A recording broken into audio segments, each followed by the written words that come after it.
parler beaucoup, manger l'argent, voyager beaucoup seulement, mais travailler beaucoup, créer des choses, emploi des jeunes, non, non, non.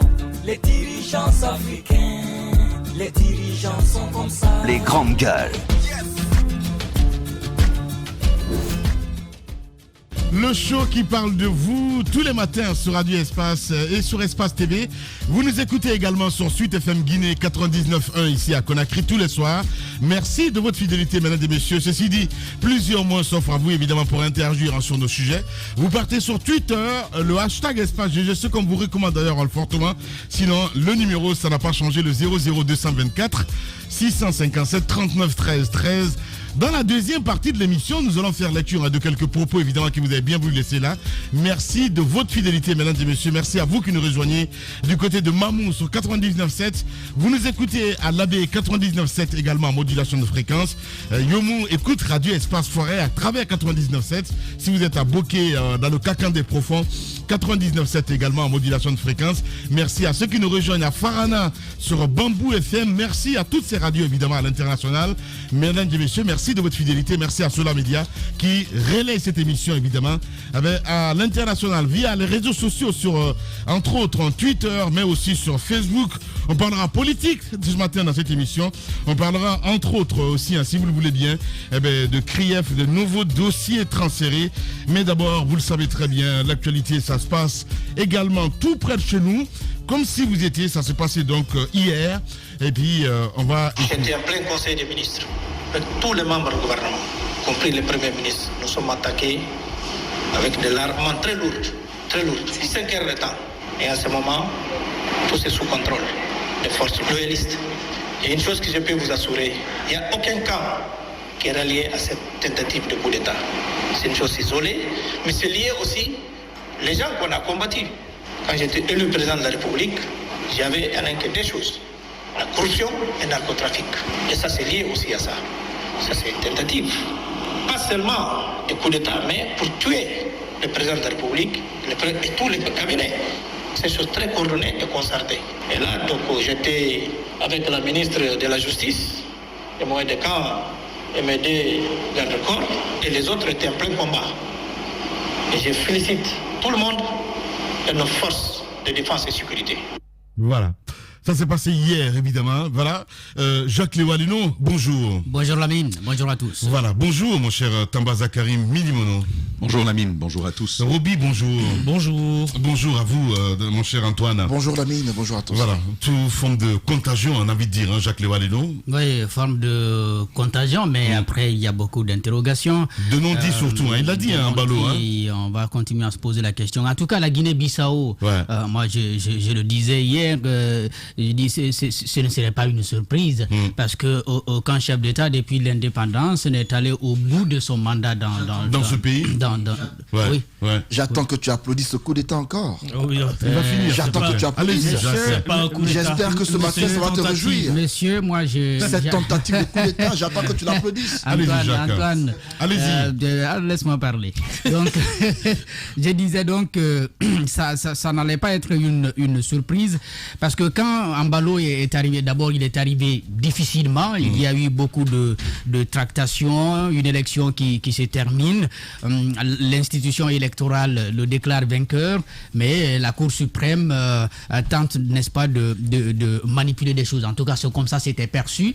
Et de l'autre côté, la CEDEAO insistait qu'il fallait attendre que l'institution constitutionnelle s'exprime. Ambalo n'a pas attendu, il a utilisé sa force puisqu'il vient de l'armée pour, n'est-ce pas, s'asseoir véritablement au pouvoir. Donc, aujourd'hui, son combat, c'était d'abord d'asseoir le pouvoir et de réussir à stabiliser, n'est-ce pas, l'État en Guinée-Bissau. Parce que l'État n'est jamais resté stable dans ce pays. Je crois que ce combat, c'est un combat difficile. Certainement, c'est ce qu'il rappelle dans son discours d'hier après donc ce coup d'État manqué.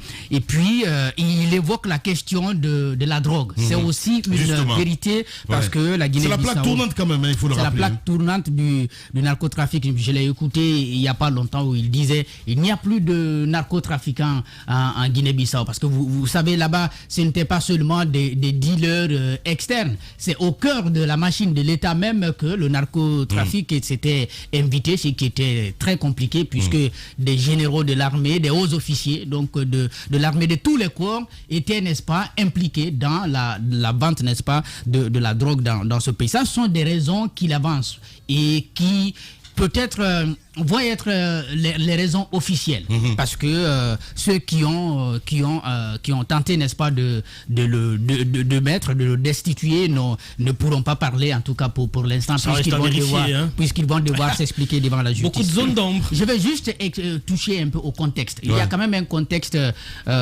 politique.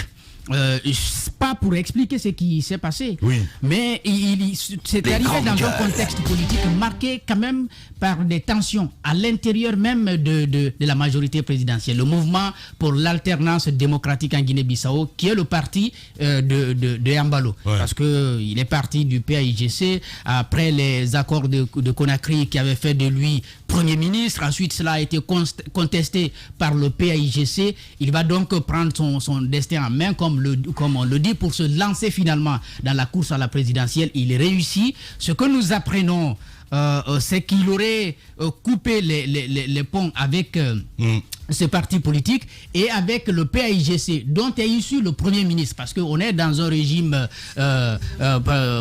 semi-présidentiel, et cela ne lui plairait plus, puisqu'il y a certains accords, il y a certaines lois qui sont souvent bloquées à ce niveau.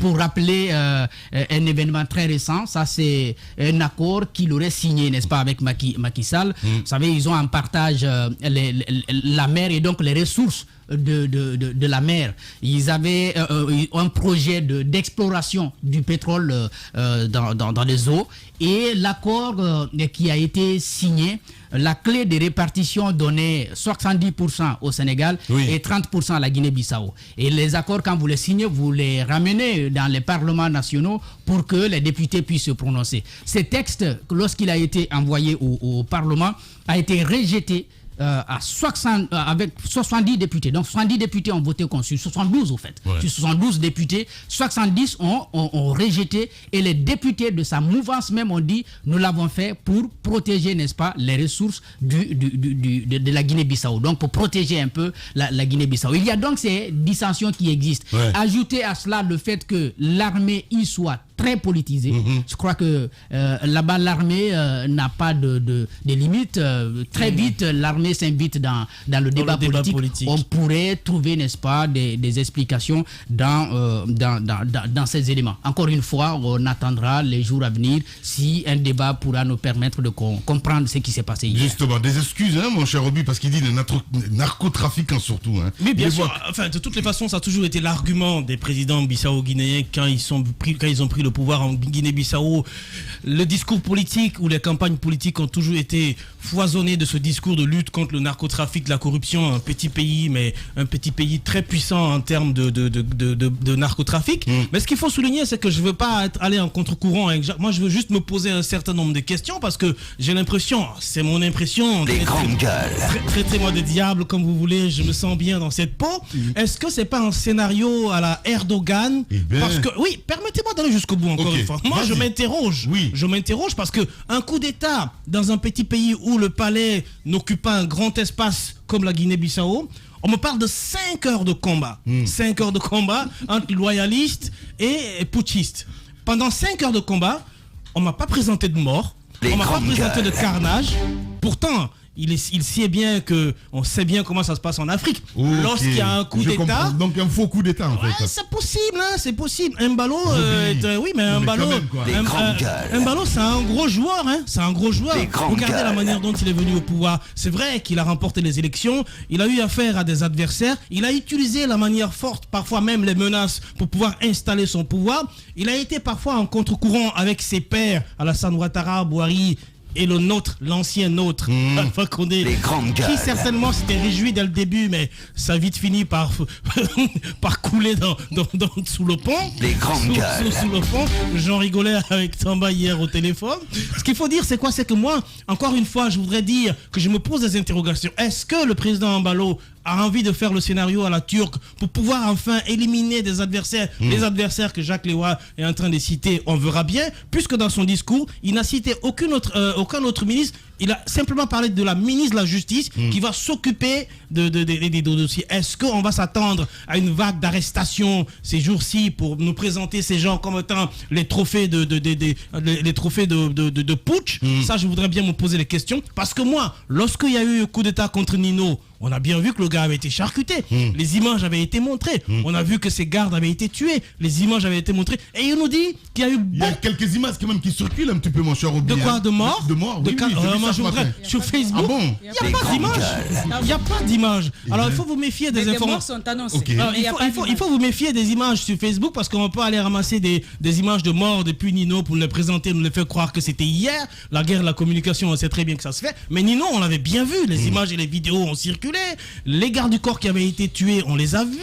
Partout où il y a eu coup d'État, on a vu qu'il y a eu des images qui ont été divulguées sur les réseaux sociaux. Et lui, il nous parle de beaucoup de morts. C'est le terme qu'il utilise. Alors pour moi, beaucoup de morts, un petit palais comme ça, on nous a même pas montré une vitre cassée par des balles. Et pendant 5 heures de tir, on m'apprend, oui. Bénéfice du doute, tu vas pas inventer ça quand même. Bénéfice du doute, d'accord. Oh mais arrêtez.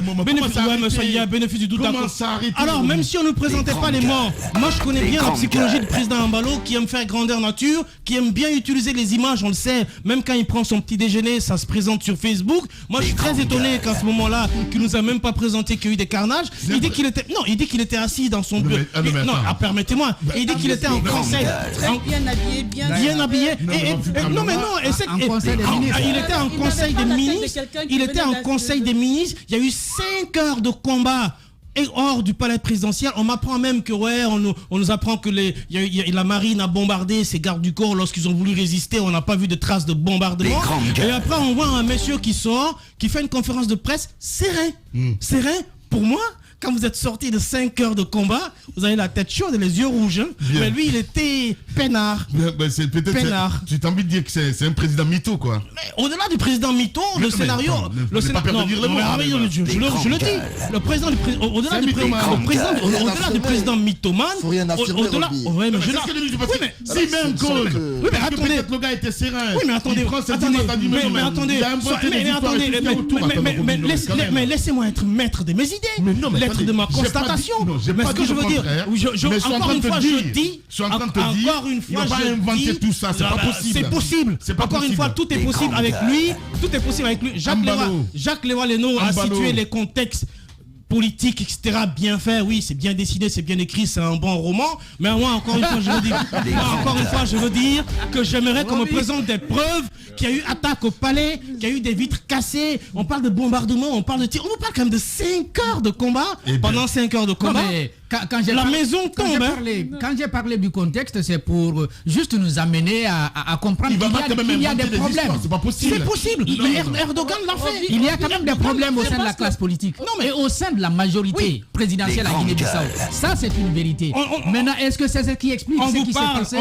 C'est une question. On vous parle par exemple de l'ambition d'Embalo de sortir de ce régime semi-présidentiel et d'en faire un régime présidentiel fort pour qu'il soit le seul à décider. Ça se passe pas comme ça. C'est pas comme aller acheter du pain au four. Moi, je veux dire encore une fois, je me pose des questions. Encore une fois, que je souhaiterais être démenti, mais qu'on m'apporte les preuves qu'il y a véritablement eu combat comme on me le présente et qu'il y a eu beaucoup de morts comme lui-même il le dit. Je sais que tu le connais, Embalo. Tu l'as eu au téléphone ou pas, Roby? Il a refusé de décrocher. Eh ben voilà, tu vois, il ressemble à un Bissagos, mon cher Roby. Mais sincèrement, quoi. Allez-y, mon cher.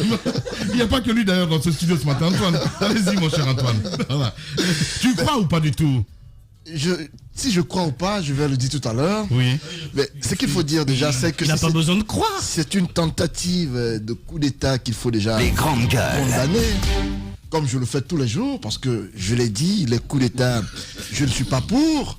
Encore une fois, Antoine, toi-même, tu as fini par ressembler à un coup d'État, toi. J'attendais ce matin que mes amis bien-aimés, comme ils le font très souvent, applaudissent cette tentative de coup d'État contre un chef d'État légalement et légitimement élu. C'est pas tous ce les matin, j'ai acclame.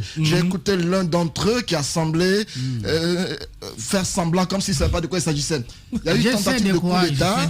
Je ne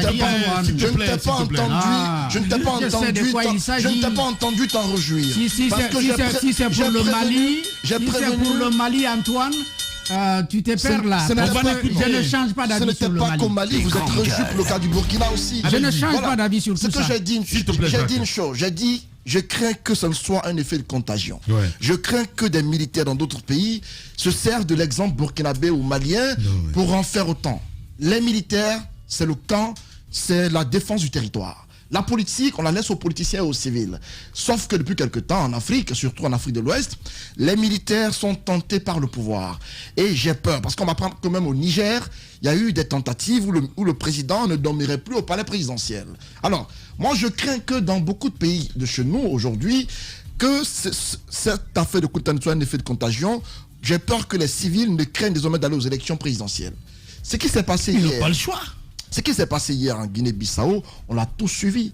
Même si j'ai vu sur la toile certaines personnes, ça donnait à cœur joie d'annoncer la mort de quelqu'un sans en avoir la preuve. Des personnes qu'on présente parfois comme des gens normaux, crédibles, voire même des gens respectables, que j'ai vu présenter la mort de quelqu'un sans en avoir d'éléments sous la main.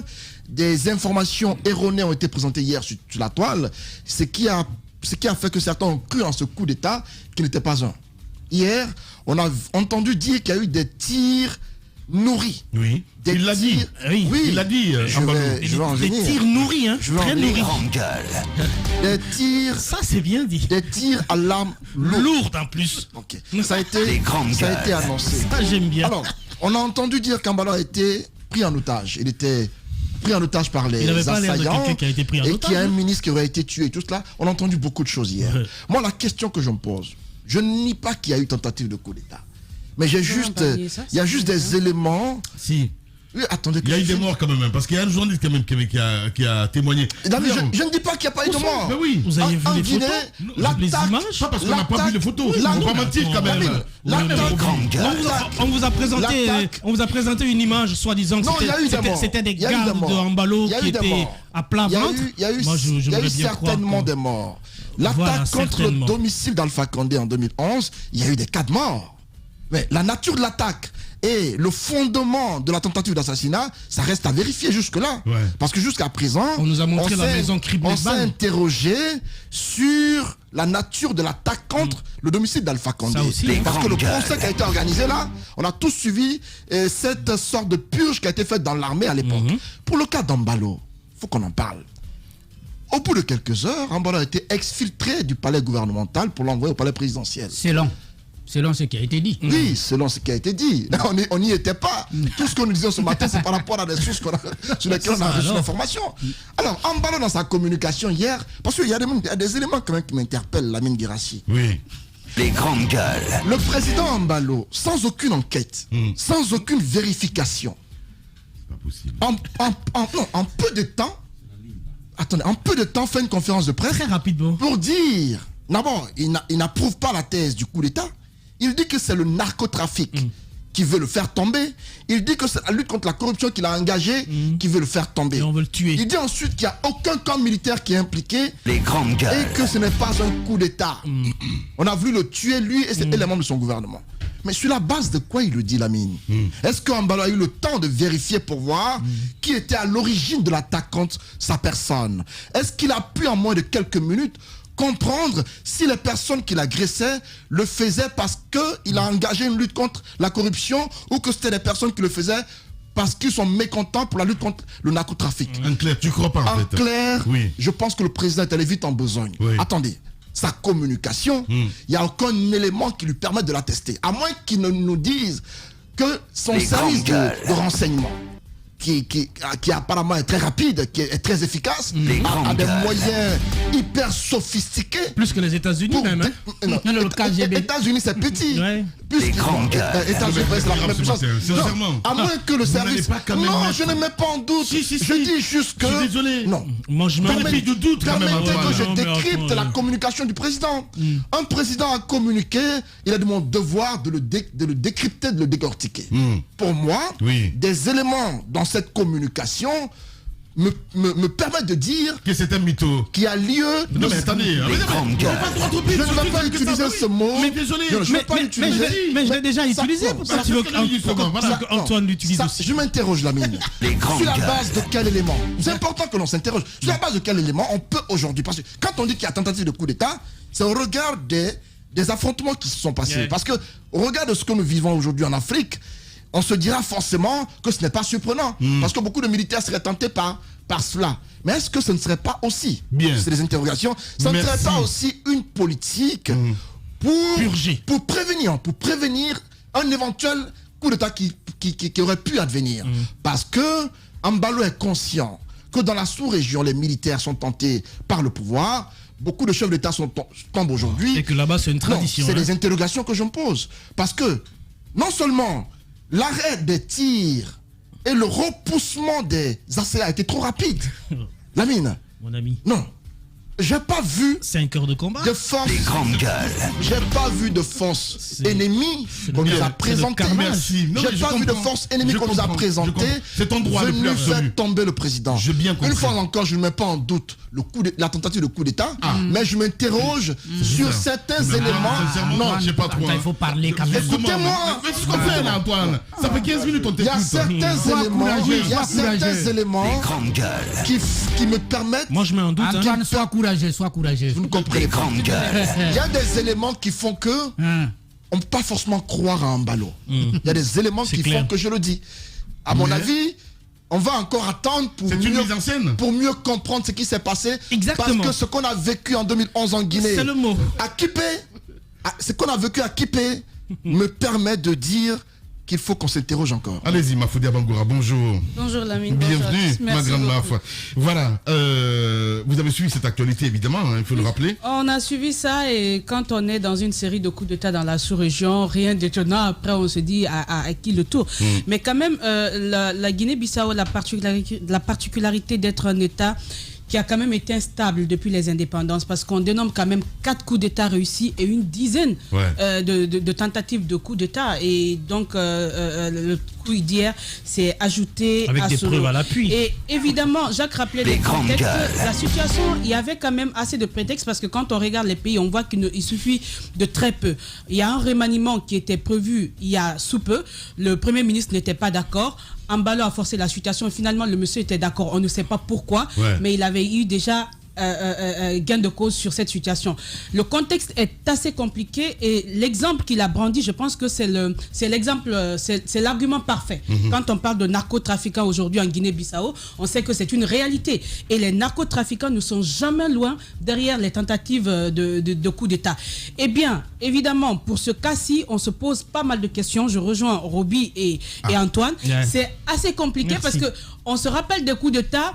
Normalement, quand ça t'échoue, la première des choses, c'est le nom de la personne qui était derrière ce coup d'État. On arrête la personne, on arrête les personnes qui sont tout autour et on invite les télés pour filmer. On invite les télés pour filmer et le gouvernement même est prompt à le faire parce que si on veut, c'est une manière de lever le drapeau, de dire nous sommes forts, voici, ils ont essayé de nous déstabiliser. Nous avons gagné. Mais Ambalo crie victoire, mais il ne dit pas qui il a battu. C'est assez compliqué. Il y a des photos quand même qui sont... c'est pas officiel. Moi, j'y crois, ma Foudia. C'est pas officiel. Voilà, je peux comprendre qu'il y a la contagion. C'est ton droit. C'est la mode en ce moment de toutes ces façons. Il n'y a pas de contagion. C'est Corona. C'est pas Corona, mais nous parlons de ce que nous avons constaté. Ça aurait pas un virus quand même. Aujourd'hui, on peut bien comprendre Ambalo. On est dans une situation où les chefs d'État sont sur le qui-vive. les chefs d'État sont sur le qui-vive. Aujourd'hui, que tu sois dans la légalité ou pas, les chefs d'État n'ont pas la tête tranquille. Ils se disent pour une raison ou une autre, c'est comme le printemps arabe à un moment donné en Afrique du Nord, pour une raison ou une autre, on trouvait des éléments pour sortir, pour manifester, pour dire non. Aujourd'hui, on a l'impression que la tendance, c'est les coups d'État et que ça pourrait être une solution pour cette partie de l'Afrique. Peut-être ça n'est pas, mais toujours est-il que ce sont des risques. Et Embalo, qui orchestrerait quelque chose, c'est politiquement correct. Les présidents le font. Ce ne serait pas une première. Après tout ce qu'on demande à date, c'est d'apporter des éléments qui certifient, parce qu'on parle quand même de 5 heures de combat. On parle de bombardement, on parle de tir. Il devrait y avoir des éléments, des images, beaucoup de morts. On a juste un président qui est sorti, qui a appelé la presse, qui a dit « je vais bien, c'est parce qu'on veut me tuer, parce que je lutte contre les narcos ». On comprend tout ceci, mais encore une fois, on a besoin d'un peu plus de preuves pour attester cela, mais rien de tenant vu ce qui se passe sur le continent actuellement, notamment en Afrique de l'Ouest. Allez-y mon cher Tamba, voilà. J'imagine bien que c'est sur moi maintenant que je sais qu'il va me décevoir. Pour défendre ta position. Écoutez, non, je compte sur personne, moi. Je suis réaliste. Il ne va pas quand même inventer des histoires, Embalo. Merci. Le sage. En plus, tu le connais quand même, Embalo. Oui, mais c'est pour ça que je suis serein dans ce que je dis. Les grandes gueules. Alors, pour commencer, 2 choses rapidement. Ouais. Et les coups d'État sont... Enfin, il y a des coups d'État, il y a de vrais coups d'État, il y a de faux coups d'État. Voilà. Ça, c'est une tradition de la gestion politique. Oui, Lamine. Oui. Et ça, tu sais que c'est vrai. Voilà. Et ça c'est une chose clairement claire. Maintenant, autre chose qu'il ne faut pas perdre de vue aussi, je me rappelle de cette phrase dans une des grandes rédactions américaines où c'est mentionné, même si ta mère te dit qu'elle t'aime, demande-lui la preuve. Je pense que mes camarades sont dans la bonne démarche du journaliste pour douter même de ce qui peut paraître évident. Oui. Je pense que c'est la bonne démarche et il ne faut pas y voir du diable. C'est notre métier qui fait de nous des incrédules a priori. Des curieux. Voilà, même plus, même pire. C'est pourquoi même je parle d'incrédules. Parce qu'il y a des éléments qui peuvent paraître évidents qui sont en réalité très très faux. Ça, c'est donc une chose que je veux dire. Antoine, moi je veux quand même dire qu'il ne faut pas non plus mélanger les situations. Nous avions la réalité guinéenne, avec un président qui s'est maintenu par effraction à la tête de l'État guinéen. Les conséquences, on sait ce qu'elles ont été pour nous. Ça devenait insoutenable. La preuve, dès qu'il est tombé, tout le monde a acclamé. Le coup d'État raté, c'était avant qu'il ne se maintienne. Je vous parle de dernier coup d'État. C'est par rapport à ce que Antoine disait. Y compris lui. Lui, Antoine. Ouais, y compris lui. Voilà. En fait, c'est... Moi, toujours soutenu. Non, mais je le disais, moi je rappelle qu'on était tous à l'église ce jour, quand il y avait ces tirs, et puis les questions que les gens se posaient après le culte, il est tombé, on dit, bon, Dieu fait ta volonté. On ne dit pas Dieu sauve-le, on dit Dieu fait ta volonté. Quand tu entends un chrétien prier, Dieu, que ta volonté se fasse, c'est qu'il n'est pas fondamentalement contre. Donc, c'est ce qui se passait avec le coup d'État du 5 septembre. Et donc Alpha Condé est tombé et vous avez vu ce qui s'est passé. La situation se détériore au Mali, on sait ce qu'il en était. C'est ce matin encore, je lisais un Malien qui m'écrivait pour me dire, écoute, moi j'ai encore le message, il m'a donné le nom de la région où il habite au Mali pour dire, écoutez, depuis qu'ils sont là, vraiment au plan sécuritaire, ça va beaucoup mieux que ce que nous avions avant. La question sécuritaire était essentielle au Mali. Quand vous avez vu la mobilisation des Maliens et les récriminations qu'il y avait dans les relations avec la France, vous vous dites, il y avait un malaise. Oui. Le malaise, il était réel. Donc, il ne faut pas faire le mélange de genre avec ce qui se passe en Guinée-Bissau. On a dit coup d'État, on n'a pas dit coup de ping-pong. C'est pas comme les autres ont fait, nous aussi. C'est pas systématique, ça, c'est important de le dire. La Guinée-Bissau, c'est une réalité particulière, une réalité exclusive, et il importe de savoir de quoi l'on parle. Première chose, comme le Mali, le ça n'a rien à voir. Je fais le Burkina font des coups d'État. Je fais le topo tout à l'heure, ça n'a rien à voir avec ce que je passe.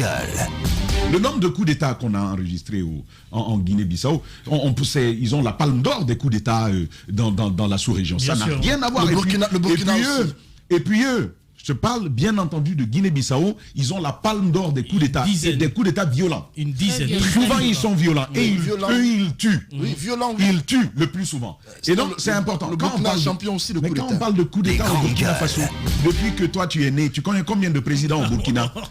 C'était Compaoré qui était là. Même Isidore, tu ne l'as pas trouvé. Mais en Guinée-Bissau, on te parle d'une dizaine de tentatives. Avant chose, il mélange. Avant Compaoré, il finit. Mais c'est pas la même chose. Allez-y, on te parle de 74 à maintenant en Guinée-Bissau. On te parle d'au moins 4 qui ont réussi et plus d'une dizaine de réels qui ont échoué. Mais au-delà de cela, les assassinats dans ce... C'est un milieu différent. Je veux rapidement faire quand même un topo. La DEA, l'agence américaine de lutte contre le narcotrafic et le département d'État, pourquoi est-ce qu'on classe la Guinée-Bissau jusqu'en 2018 Jusqu'en 2018, on le qualifie de narco-État. La Guinée a-t-elle déjà été qualifiée de narco-État? On peut dire, on tend vers cela, on n'y est jamais parvenu. Si, ça, c'est classé sous l'ancien inconnu. On est sauvage, oui, mais sauvage, qui a dit État sauvage? Qui a dit État sauvage? Vas-y. C'est pas un Guinéen d'ici. Vas-y. Tu veux qu'on relise l'histoire là? C'est pas les États-Unis qui ont dit ça. Maintenant, pour vous présenter à quel point on est, j'ai pris que 2019. C'est pas possible.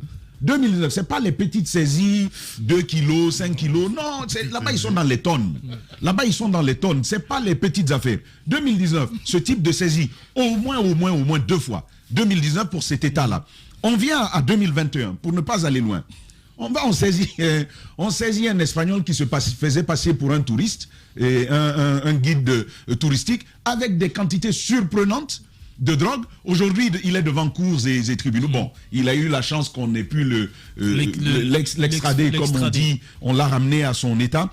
Août 2021, les États-Unis vont jusqu'à offrir 5 millions de dollars à l'État pour leur permettre d'arrêter un général qui lui-même a été putschiste, qui est devenu gros narcotrafiquant, qui collabore directement avec les FARC de Colombie.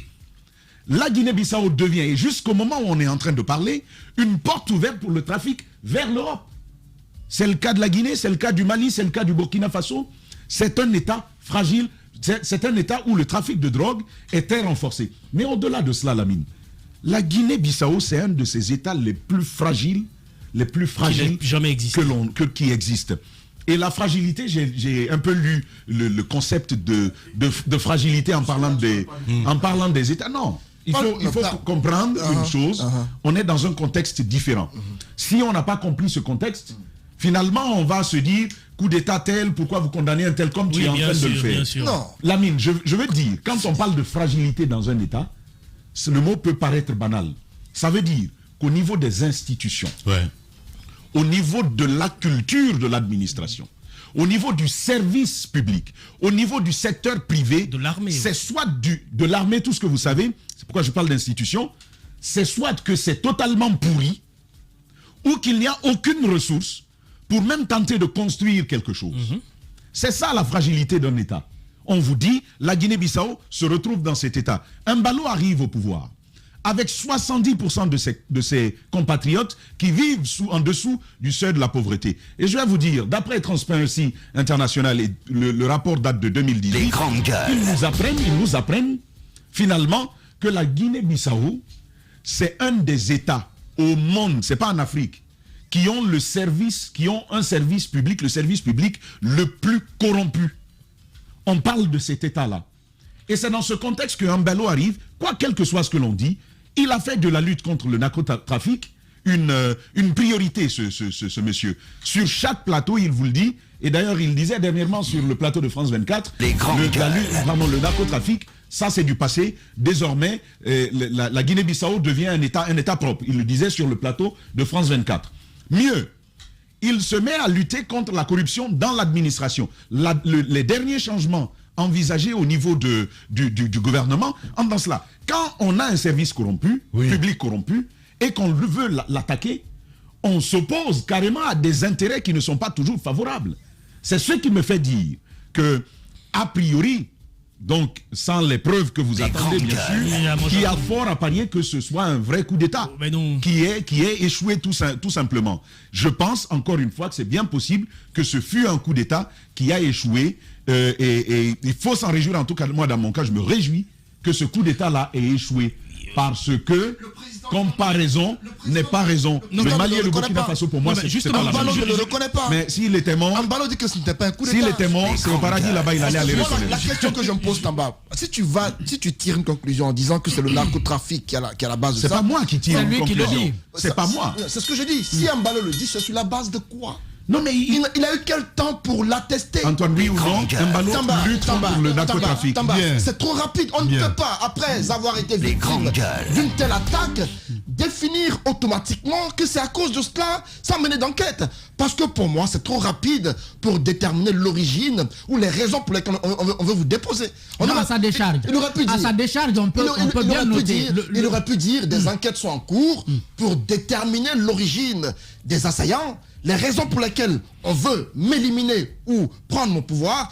Il aurait pu s'en sortir comme ça. Mais dire au bout de quelques minutes, après une attaque de 5 heures de temps, savoir pourquoi on vous attaque, que c'est à cause du narcotrafic et la lutte contre la corruption, pour moi, c'est aller vite en besogne. C'est une raison qui, pour moi, est trop, je comprends ton trop doute. rapide. Je comprends ton doute, mais lorsqu'il dit derrière une telle tentative de coup d'État, pour moi, c'est un peu trop rapide pour vouloir se justifier. Allez-y. Ton doute, je le comprends. Et je crois que c'est normal qu'on puisse se douter, puisque les politiques nous ont habitués souvent à des discours qui ne sont pas propres. Parce qu'en Guinée, Alpha, il ne s'est pas limité à dire qu'il a été victime de tentatives d'assassinat. Il est allé jusqu'à nommer lui-même les personnes qui ont attenté à sa vie. Et montrer les images de la maison criblée de balles. Et puis Malik Niang du Sénégal. Donc ça, c'est possible. On peut tout naturellement dire que Ambalo se soit invité dans ce type de scénario.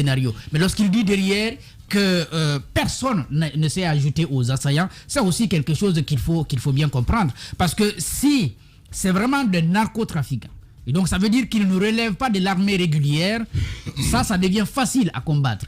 Mais lorsque l'armée régulière participe, ou disons aurait participé à cette tentative, comme on le dit, ils étaient en conseil des ministres, je vois mal comment un seul ministre aurait pu sortir de là à fortiori le président lui-même.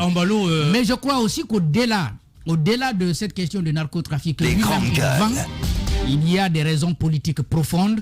Et ce sont des raisons politiques beaucoup plus qui ont fait sauter les présidents Guinée-Bissau. Partant justement de la dernière logique de Tamba qui présentait avec le trophée à la main la lutte de Ambalo contre la corruption, etc. Je ne dis pas que c'est toi qui as le trophée puisque c'est lui qui l'a. Connaissant le président Ambalo, il aime la communication. Vous comprenez un peu ma position? Oui, mais toi, permettez-moi. À la place de Ambalo, si tu sors d'une telle situation, tu l'exploites que politiquement. Oui, mais si tu sors d'une telle situation, il va l'exploiter. Si tu sors c'est une aubaine pour lui. Si tu sors d'une telle situation que peut-être toi-même tu as envisagé et mise en place, peut-être. Tu sors d'une certaine sérénité, ou peut-être pas, comme celle qu'il avait hier devant les caméras de télé, 30 minutes après les combats, pour nous présenter cela comme... C'est un militaire. Oui, mais attendez que le militaire... C'est un militaire. Oui, le militaire. Mais tu dis peut-être, je te rappelle que ça peut... Ton hypothèse peut ne pas être vérifiée. C'est pas parce que c'est un militaire. On a vu beaucoup de militaires qui ont fait face à des tentatives de coup d'État, mais quand ils sont sortis à la télé, je veux te dire, l'image qu'ils présentaient, le visage qu'ils avaient, on dirait des gens qu'on a sortis d'un trou dans lequel ils étaient depuis 5 heures du temps. Non, encore une fois, moi je veux dire, connaissant l'homme, il aime la communication. Alors s'il y avait des ennemis extérieurs qui étaient venus attaquer le palais et qu'il y a eu beaucoup de morts, comme il le présente, et qu'il y a eu des bombardements, comme si on était à Hiroshima, et qu'il y a eu comme je ne sais quoi, ils étaient en conseil des ministres, on ne nous a même pas présenté un seul ministre qui est sorti et qui avait peut-être laissé ses lunettes sur la table parce que vous imaginez un peu 5 heures de combat dehors. Moi je veux dire encore une fois que je comprends bien votre logique, vous êtes intellectuel, présentez cela comme vous voulez, c'est bien, encore une fois, mais moi, de ma curiosité, j'attends qu'on m'apporte des preuves. En Turquie, il a fallu plusieurs jours pour que Erdogan puisse situer les responsables de ce coup d'État. Et qu'il y ait eu une vague d'arrestations qui ont suivi, malgré que les gens n'avaient pas cru à ce coup d'État en Turquie. Les derniers coups d'État au Burkina, on nous a présenté au moins l'image du président Kaboré dans les mains de 2 soldats, tout petit comme ça, avec son boubou traditionnel qu'il aime bien porter. On était en train de le transporter. Au Mali, on est allé filmer Ibeka chez lui, assis dans son salon, complètement perdu, comme quelqu'un qui sortait de l'asile des fous. En Guinée, bien entendu, que plusieurs jours après, on a vu qu'il y a eu, c'est plusieurs jours après qu'on a eu des informations sur la centaine de morts qui ont été finalement décorés. On a vu les images de ce coup d'État avec ces militaires qui avaient été blessés au doigt, blessés au pied. Le même jour, le même soir, on a vu les images qui ont circulé sur les réseaux sociaux. On avait notre ami, l'ancien journaliste du président de la République, qui a montré des images lui-même en direct. Moussa Moïse aussi était là. On a vu les images quelques heures après. En Guinée-Bissau, j'ai rien vu. Bien. Une star. Une philosophie. Une ferveur. Un souvenir. La qualité a un prix. L'indépendance a un prix. Le contraire du talent, c'est la médiocrité. Sur Adafo Média, l'indépendance, la qualité à votre service, toute la saison. Bienvenue sur Adafo Média. En Guinée, c'est Radio Espace, Espace TV, Sweet FM, Calac Radio, Espace Région. Adafo Média. Le futur, vivons-le ensemble. Tous les matins sur Espace TV, vous nous regardez sur cette chaîne, canal 243, sur les bouquets Canal+. Continuez à réagir, mesdames et messieurs. Les contacts s'affichent juste en bas de l'écran, le 00224 657 39 13 13. On a quelques images quand même, mon cher Antoine. Voilà. Je pense qu'au niveau de la régie, on va pouvoir diffuser ça un peu plus tard. Voilà, parce que vous doutez. Non, mais je comprends pas, sincèrement, parce qu'il y a les images quand même là, mes chers amis. Bah oui, les images du coup d'État. Des images de mort. Des images de mort. Ouais. C'est pas possible. Sont attestés. C'est quoi les images d'abord? On a envie de les voir. On a envie de les voir.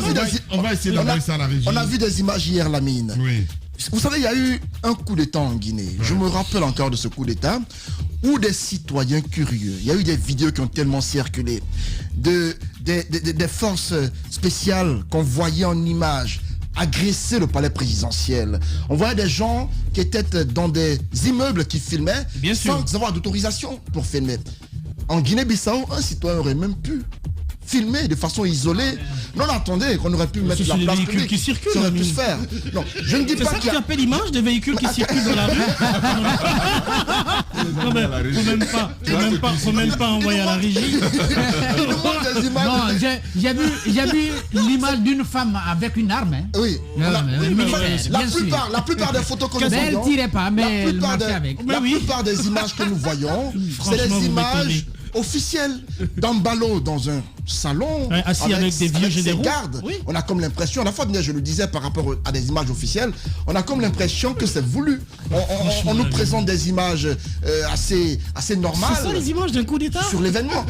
On aurait pu, le service de communication de la présidence au niveau de la Guinée-Bissau aurait pu, pour vraiment attester ce qu'il dit, il aurait pu prendre des images d'impact de balles, par exemple, des armes lourdes qui ont été tirées sur le palais, parce qu'on nous a dit que c'est des armes lourdes. On aurait pu prendre des images de l'impact de balles sur les murs, où on voit le bâtiment décoiffé par endroits, par exemple.